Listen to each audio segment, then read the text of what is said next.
السلام علیکم ورحمۃ اللہ۔ میں مظفر آباد سے ہوں، میری عمر 23 سال ہے، میں حافظہ ہوں، بچوں کو قرآن پاک پڑھاتی ہوں۔ میرا سوال ہے کہ مجھے گھر والوں سے بہت چھیڑ ہوتی گئی ہے، وہ جو بھی بات کرتے ہیں مجھے فوراً غصہ آ جاتا ہے، بحث میں پڑ جاتی ہوں، الٹا بات دوسرا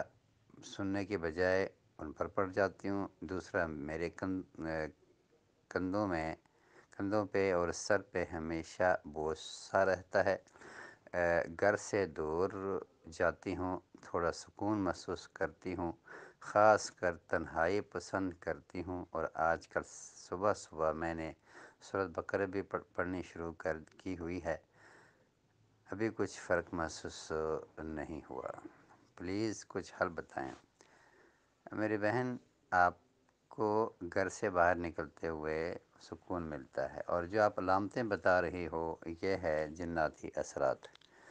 یہ جادو میں بھی ہوتا ہے جو آپ نے بتائی ہیں، اور اکثر جادو میں ہوتا ہے، غصہ، کندھے میں درد، جسم میں درد، اور نظر لگنے سے بھی ہوتا ہے۔ لہٰذا یہ روحانیت میں اس لیے کہہ رہا ہوں کہ علامتیں آپ کو مختلف قسم کی ہیں، لیکن روحانیات کے ساتھ اس کا تعلق ہے، تو آپ کو ضروری ہے کہ آپ سورۃ بقرہ اگر سننا شروع کی ہے یا پڑھنا شروع کی ہے تو پڑھتے ہی رہیں، اور اگر ممکن ہوا تو میرا جو دم ہے یوٹیوب میں چل رہا ہے، گروپ کے اندر بھی ہے 40 منٹ والا، وہ سننا شروع کر دیں، انشاءاللہ آپ ٹھیک ہو جاؤ گی۔